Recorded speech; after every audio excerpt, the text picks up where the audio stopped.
Le DA Fresh Morning, c'est 104.5 tonnes de bonne humeur. Tous les matins sur Urban FM.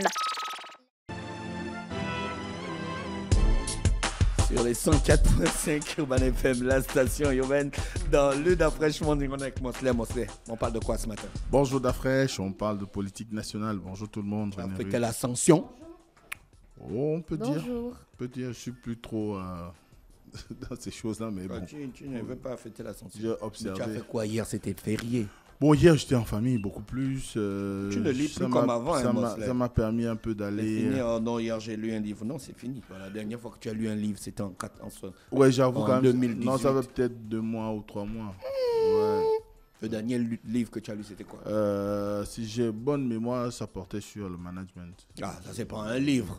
Ça, c'est un précis, un manuel ou bien un truc d'une formation. Ça rentre dans les livres. Oh, tu es un intellectuel, Mosley. Tu dois lire, je sais pas. Ouais, ça fait 2 mois quand même que je n'ai pas lu. Le bois de Dieu. René, tu as lu le bout de bois de Dieu? Oui. Le monde s'effondre. Oui. Les Chinois achèvent. Oui. Tu sais comment on dit le monde s'effondre, enfant? Non. Si a possible.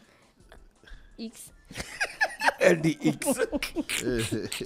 Donc, ce matin, on va parler de quoi, moi? Ce matin, on parle de politique naturellement parce que c'est l'objet de la chronique Urban Mosley et nous parlons du déplacement du chef de l'État dans la province de Logoué-Lolo. Tu as lancé tu as lancé un nouveau programme qui s'appelle Juste pour comprendre. Juste pour comprendre. Oui. Essaye de nous dire 2 mots, s'il te plaît. Alors, Juste pour comprendre, c'est un petit programme sur lequel on a réfléchi. L'inspiration est venue surtout durant le dialogue national inclusif parce que lorsqu'on a eu cette messe politique dans notre pays, il y avait quand même des points d'ombre qui subsistaient dans la compréhension des objectifs, mais également de pouvoir mieux cerner les enjeux derrière l'organisation de ces dialogues. Donc on a choisi de mettre en place ce petit programme qui avait pour vocation d'aller interviewer les commissaires ou les personnes qui plus ou moins avaient la possibilité d'être au sein, dans le cœur même des discussions, notamment les participants ou commissaires. Qu'est-ce que ça apporte à ta façon déjà de faire que l'on connaît?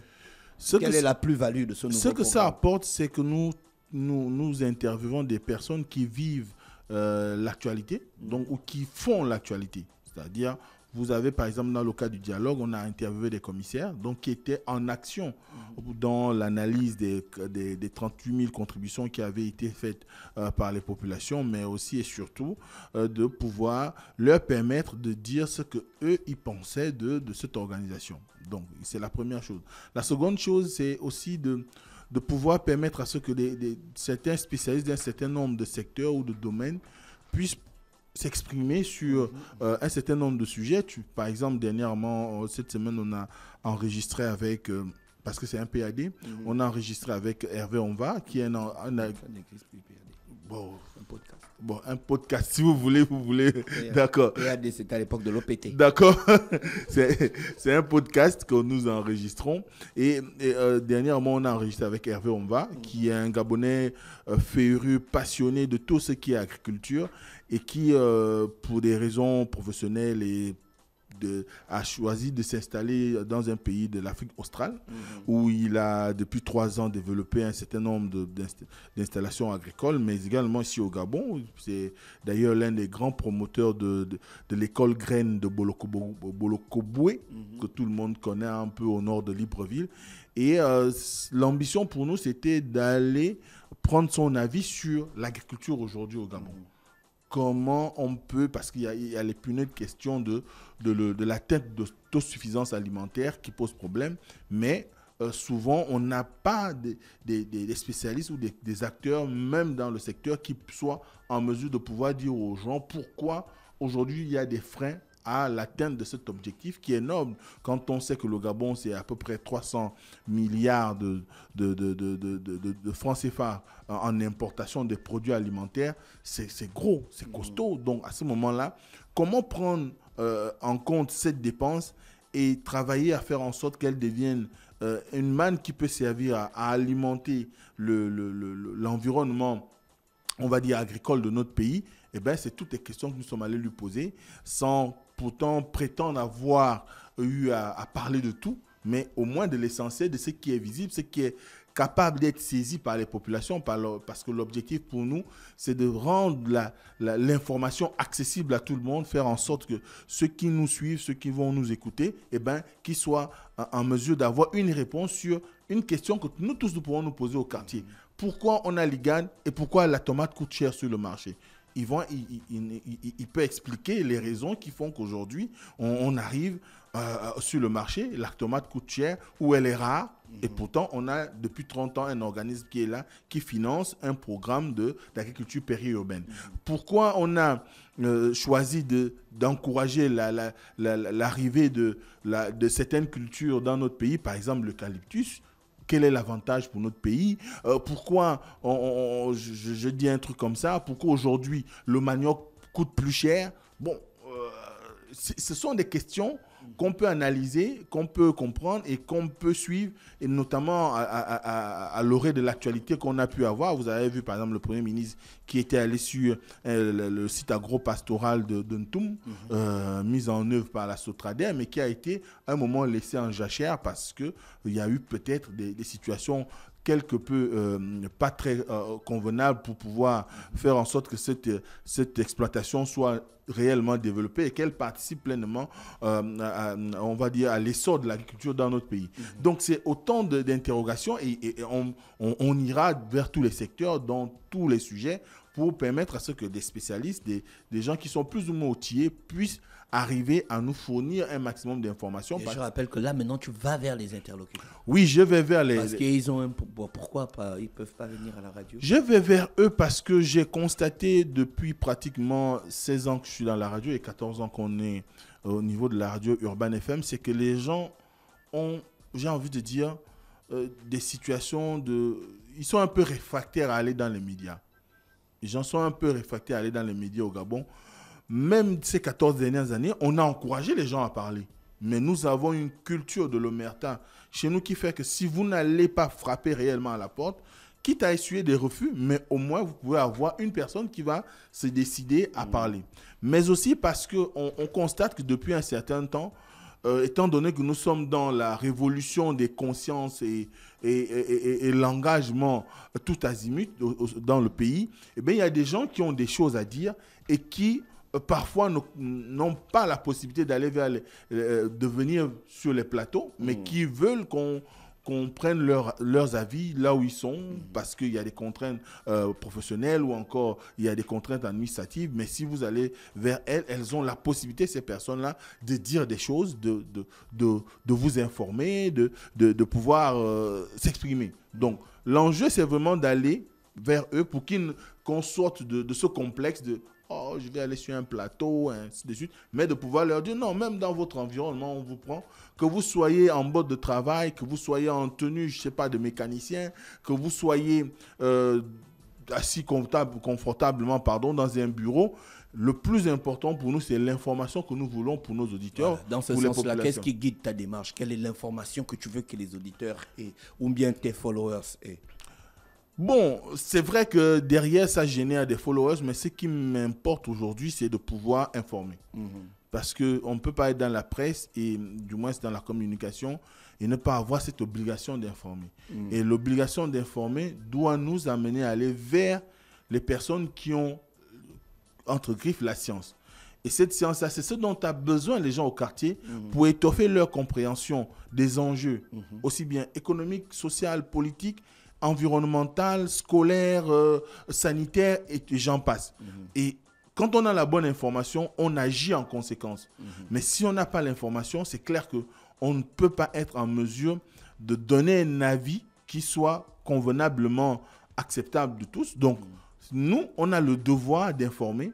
Et en informant, les gens se font un avis et ils peuvent, au regard de la pertinence qu'il peut y en avoir dans certains discours, aller convaincre, par exemple, les décideurs sur un certain nombre de situations que les populations vivent au quotidien. La question de, par exemple, le renouvellement des équipes d'un certain nombre de structures, c'est important parce que vous ne pouvez pas avoir les mêmes gens depuis 30 ans qui sont dans un secteur, qui occupent une administration et qui se relaient la responsabilité à un moment, c'est comme la roue de vélo, quoi. On fait du sur place, on a l'impression qu'on avance parce qu'on a changé, on a changé l'aura d'expérience en expérience, mais c'est la même mécanique qui se déroule. Donc, à partir de cet instant, il faut qu'il y ait quelqu'un qui dise, vous voyez tel secteur, ça n'avance pas. Pourquoi? Parce qu'il y a des gars qui sont là, ils ont tous le même mindset, mais comme ils se relaient, ils pensent que les choses changent. Or, ce sont les mêmes, avec leurs déshydratats, avec leurs ambitions. Mais la réalité, c'est que c'est la même politique qui est conduite. Et quand il y a la même politique qui s'impose à un secteur, on est dans la sclérose. Et c'est ce qui fait qu'on ait ce retard qu'on constate dans tous les secteurs dans notre pays. Donc, on a besoin des gens qui apportent du nouveau, qui disent des choses et qui peuvent intéresser les décideurs, mais également influencer le regard que les populations peuvent avoir sur X ou Y activité ou sur X ou Y administration. Donc, on recherche beaucoup plus. Est-ce que dans ce modèle, les gens sont plus à l'aise à parler?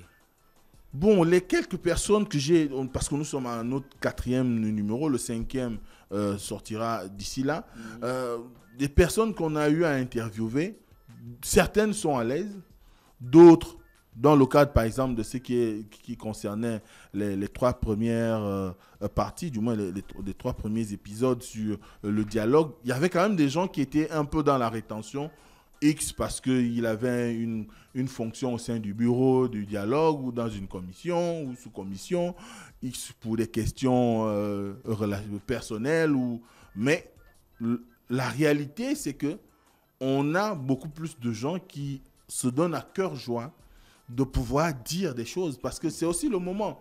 Tu sais, c'est un environnement qui, du moins, c'est une contagion dans le pays aujourd'hui. Tout le monde se sent en droit de parler. Et je pense qu'on ne peut être que bénéfique que nous encadrions cette liberté d'expression à travers des formats qui permettent aux uns aux autres de pouvoir dire des choses, mais dans une certaine chronologie. Et pour permettre à ce qu'on évite de tomber dans le tout va, où chacun dira tout ce qu'il pense, et puis à la fin, on ne retient rien. Or, lorsqu'on a un canevas bien déterminé, un cadre, avec une certaine chronologie, les gens arrivent à dire des choses et qui peuvent retenir l'attention du public. D'accord. Et en 4 épisodes, on totalise déjà plus de 2000 vues. Oui. Oui, on ne peut que remercier ceux qui nous suivent, ceux qui nous écoutent et ceux qui comprennent les enjeux qu'il y a derrière ces productions parce que, comme je l'ai dit tout à l'heure, on n'a qu'une seule ambition, c'est d'informer. Informer pour que les gens soient en mesure de se faire une opinion sur un secteur, dans un domaine, sur une activité et de pouvoir arriver à peut-être plus ou moins contribuer à notre manière à façonner le Gabon que nous voulons tous. Et à partir de cet instant, on ira vers ceux qui ont la science, ceux qui ont la connaissance, les acteurs qui sont engagés pour la transformation du Gabon et ceux qui veulent bien s'exprimer sur un certain nombre de sujets qui sont utiles aujourd'hui. Par exemple, la question de l'éducation, la question de la jeunesse, les questions de santé et tout ce qui tourne autour aujourd'hui, même de la politique, parce que nous n'allons pas dire que nous, cette fois, du moins ce programme, on va également interviewer les politiques parce qu'ils ont beaucoup de choses à dire. Ils connaissent un moment particulier de leur existence en tant qu'acteurs politiques ou encore en tant que décideurs. Et je crois que tout le monde aura voix au chapitre dans le cadre de ce programme qui s'appelle Juste pour comprendre. Eric, le programme du week-end. Le programme du week-end, on se retrouve d'abord tout à l'heure à l'émission Urban Free. À la fin, nous aurons le tirage au sort. Un auditeur sera récompensé avec une enveloppe de 50 000. Ce vendredi, l'Afroland organise la soirée bière étrangère dès 17h. Donc après le boulot, vous pouvez vous arrêter, consommer avec modération en écoutant de la bonne musique. L'Afroland by Luxor est situé dans l'enceinte de l'hôtel Hibiscus au quartier Louis. Aujourd'hui, c'est le 10. Donc demain, vous êtes invités, chers auditeurs et auditrices, à l'Institut français du Gabon pour assister à cette nouvelle édition des playoffs du slam dès 17h. Et cette année, le MVP recevra 500 000. Donc venez si vous aimez le slam ou vous voulez découvrir l'art avec nos différents poètes. Et comme vous le savez, on a la cérémonie avec René, donc qui venait nous parler hier de la section Field Session Show. Donc vous avez la possibilité de venir assister et d'écouter nos différents artistes. Merci René Ruth avec nous ce matin sur les 104.5 104.5 Urban FM, la station urbaine dans le Da Fresh Morning. Voici l'horoscope des auditeurs. On se dit bye bye, bon week-end. Chers auditeurs, Le Da Fresh Morning, c'est 104.5 tonnes de bonne humeur. Tous les matins sur Urban FM.